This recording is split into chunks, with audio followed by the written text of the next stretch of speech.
बिस्मिल्लाहिर्रहमानिर्रहीम।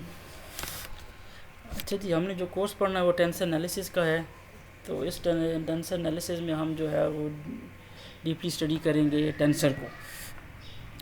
तो टेंसर पे जाने से पहले हम जो है वो देखेंगे कि what are scalars, what are vectors.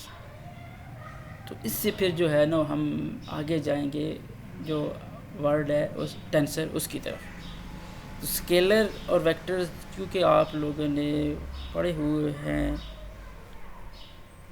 अपनी जो है वो प्रीवियस क्लासेस में कि स्केलर को आप लोग कैसे डिफ़ाइन करते थे, वेक्टर को आप कैसे डिफ़ाइन करते थे, उसकी डेफिनेशन जो है वो सिंपल मैंने लिखी हुई है। तो सिंपली जो है वो स्केलर की जो है वो स्पेसिफाई करने के लिए ऐसी क्वांटिटी जिनको स्पेसिफाई करने के लिए सिर्फ एक नंबर की ज़रूरत हो, चाहे वो नंबर पॉजिटिव हो, नेगेटिव हो, ज़ीरो हो, जो भी हो, तो उसको हम ऐसी क्वांटिटीज़ को हम क्या कहते थे, स्केलर्स। तो और वो क्वांटिटीज़ जिनकी स्पेसिफिकेशन के लिए वी नीड डायरेक्शन और न्यूमेरिकल वैल्यू,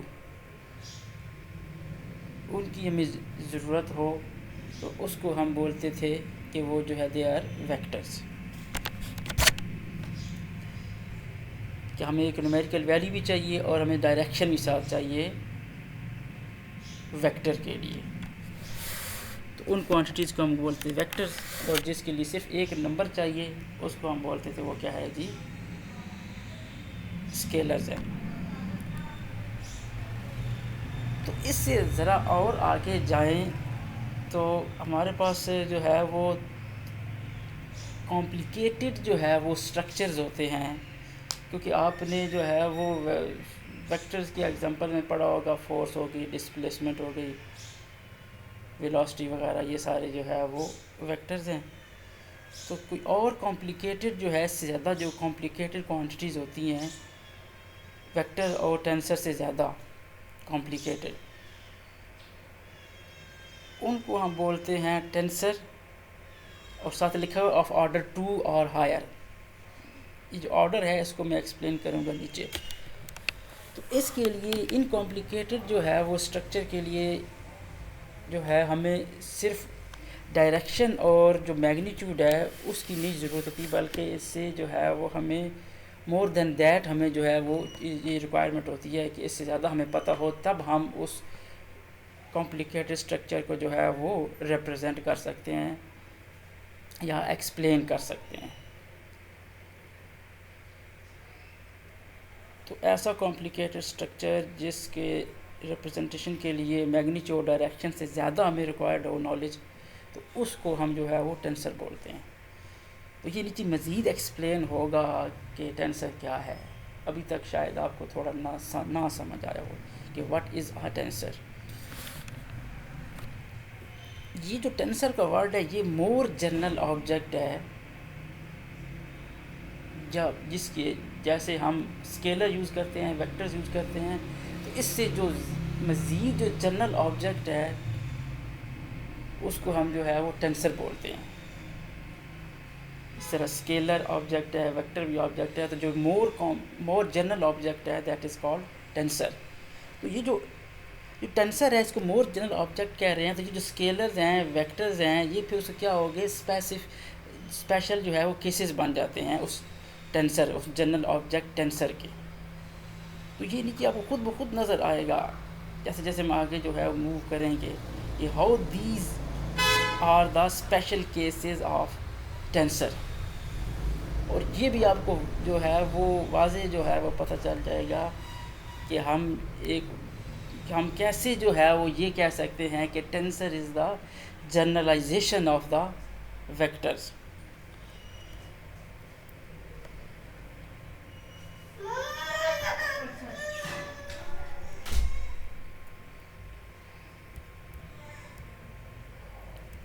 ये मैं अगर टेंसर की सिंपल सी एग्जांपल दूँ ना, जिस तरह आप स्केलर के लिए जो है वो कुछ मैथ स्केलर होता है, टेम्परेचर हो गया, इंटेंसिटी हो गया, और वेक्टर्स की मैंने एग्जांपल्स जो है वो बोली थी, डिस्प्लेसमेंट, वेलोसिटी, फोर्स वगैरह। तो अगर मैं टेंसर की आपको सेकेंड ऑर्डर टेंसर की इस यानी कि एक स्टेप आगे जो है वो एग्जांपल बोलूँ तो वो जो है स्ट्रेस में कह सकता हूँ, स्ट्रेन कह सकता हूँ, these are physical quantities, stress strain.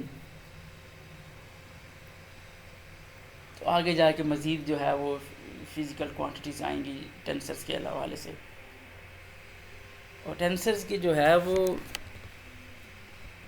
ये हमें आसानी देता है बहुत बड़े किसी मैथमेटिकल एक्सप्रेशन को एक बहुत ही छोटी सी फॉर्म में हम लिख सकते हैं with the help of understanding of tensor. अगर आप टेंसर का आपको पता है तो आप बहुत बड़े मैथमेटिकल एक्सप्रेशन को जो है वो कॉम्पैक्ट करते करते एक बिल्कुल छोटे से मैथमेटिकल एक्सप्रेशन में लिख सकते हैं। तो ये बड़ी हेल्प आउट करता है बड़े एक्सप्रेशन को, बजाय इसके बड़ा सा एक्सप्रेशन 10 इक्वेशन लिखी हूँ उनको जो है वो ध्यान में रखें तो आपको छोटा सा एक्सप्रेशन लिख के दे देगा। वो छोटा सा एक्सप्रेशन आपको पता हो तो आप वो जो है वो 10 इक्वेशन होती हैं वो ईज़िली जो है वो आप लिख सकते हैं विद दैट स्मॉल एक्सप्रेशन।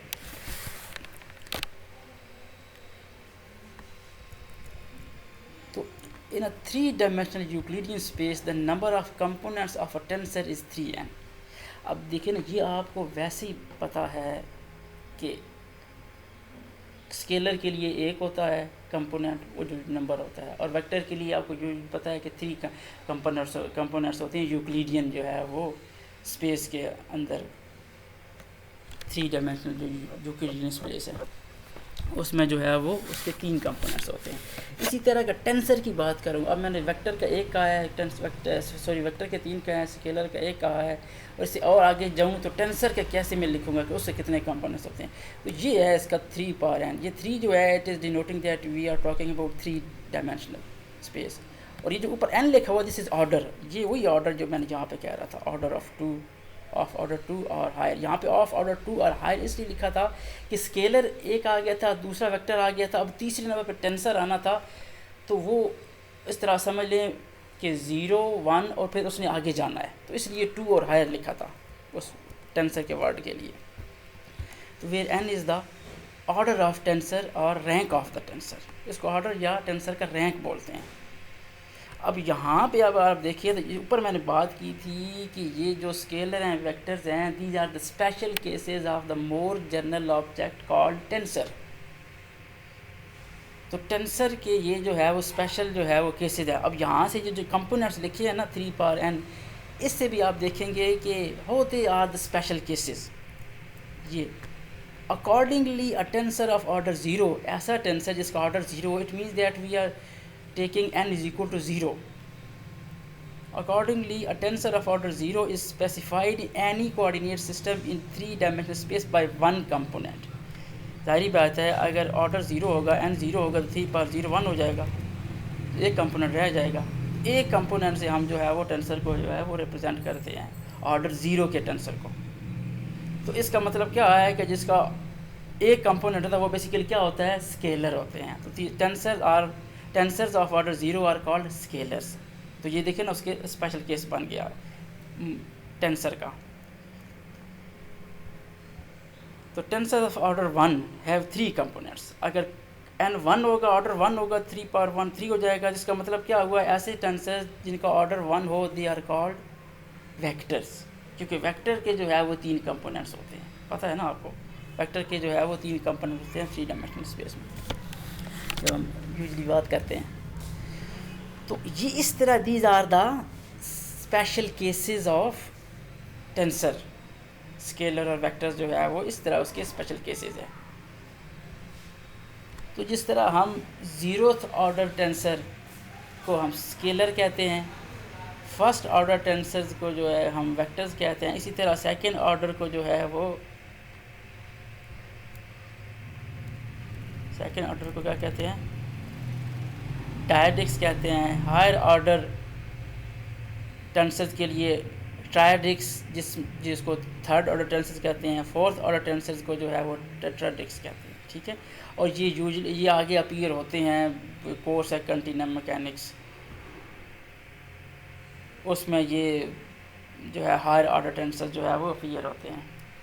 तो जीरोथ ऑर्डर को स्केलर्स, फर्स्ट ऑर्डर को वेक्टर्स, सेकंड ऑर्डर को डायडिक्स, थर्ड ऑर्डर को ट्रायडिक्स और फोर्थ ऑर्डर को टेट्राडिक्स कहते हैं। तो अब हम मज़ीद जो है वो लिख सकते हैं आसानी के तौर पे अपनी कि किस तरह हम स्केलर, वेक्टर और फिर टेंसर उससे एक स्टेप आगे किस तरह उसको हम डिफाइन करते हैं in the sense of components. बड़े इजी है। A scalar is a quantity whose specification requires just one number, पता है।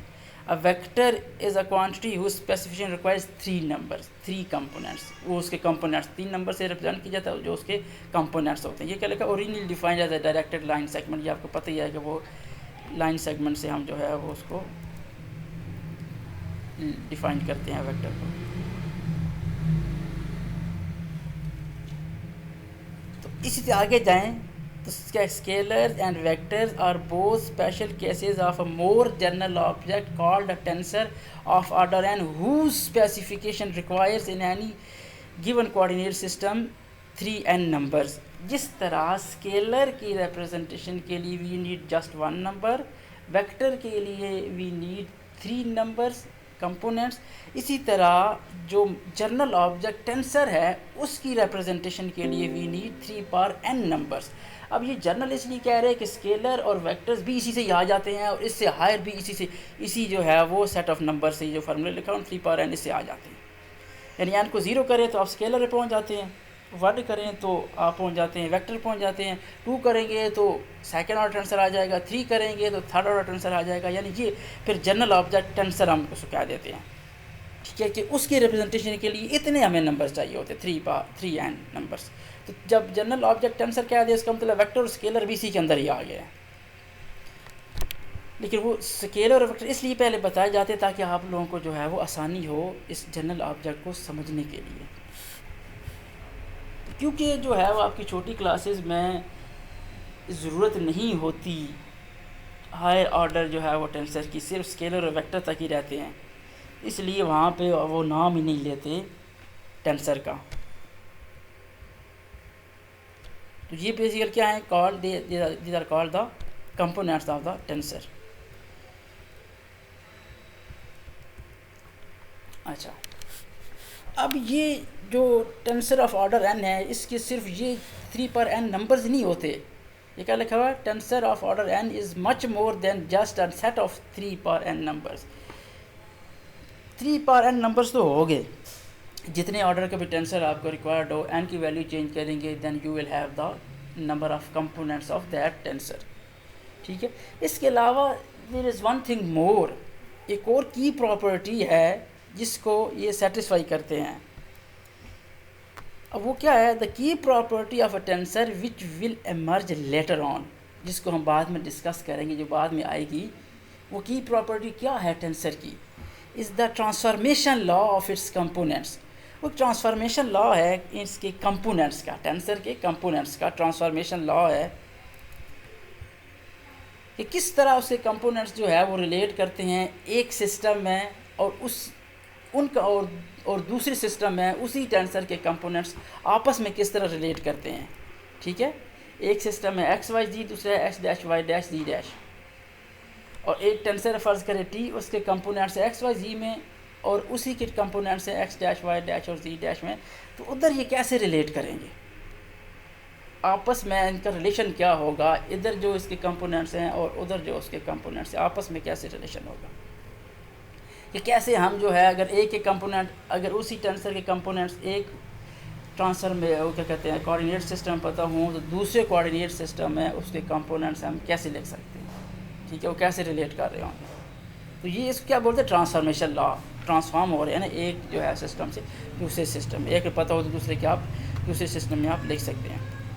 तो ये भी की प्रॉपर्टी है। तो ये जो ट्रांसफॉर्मेशन लॉ है this will be discussed later on, कि जब हम इसको मज़ीद डिस्कस करेंगे, अभी तो हम टेंसर पे जो है वो डिस्कशन करेंगे, उसके बाद जो है वो आगे जाके उसके ट्रांसफॉर्मेशन लॉ भी आएगा कि इसके कंपोनेंट्स अब कौन सा किस ऑर्डर का टेंसर हो और उसका ट्रांसफॉर्मेशन लॉ जो है वो किस किस्म का होगा, ठीक है। ये चीज़ आपको हम जो है वो देखेंगे इंशाल्लाह बाद में, जैसे जैसे जो है हम आगे मूव करेंगे। तो ये कुछ डेफिनेशन जो है वो अभी हमने पढ़ी है वेक्टर, स्केलर, वेक्टर और फिर टेंसर की। तो इसको मज़ीद जो है वो इसके वेक्टर, स्केलर और टेंसर को देखेंगे और सेंस में भी नेक्स्ट लेक्चर में, कि किसी और सेंस में हम कैसे जो है वो जो आप कहते हैं ना कि tensor is the generalisation of vector, कि कैसे जो है हम इसको कह सकते हैं कि ये जनरलाइजेशन है वेक्टर की। दूसरी सेंस में भी मज़ीद इसको जो है वो हम देखेंगे कि कैसे वो आपको मज़ीद क्लियर होगा कि कैसे जो है वो टेंसर को हम कह रहे हैं this is the generalisation of the vector की, कि कैसे जो है वो जनरल ऑब्जेक्ट है। ठीक है, थैंक यू सो मच।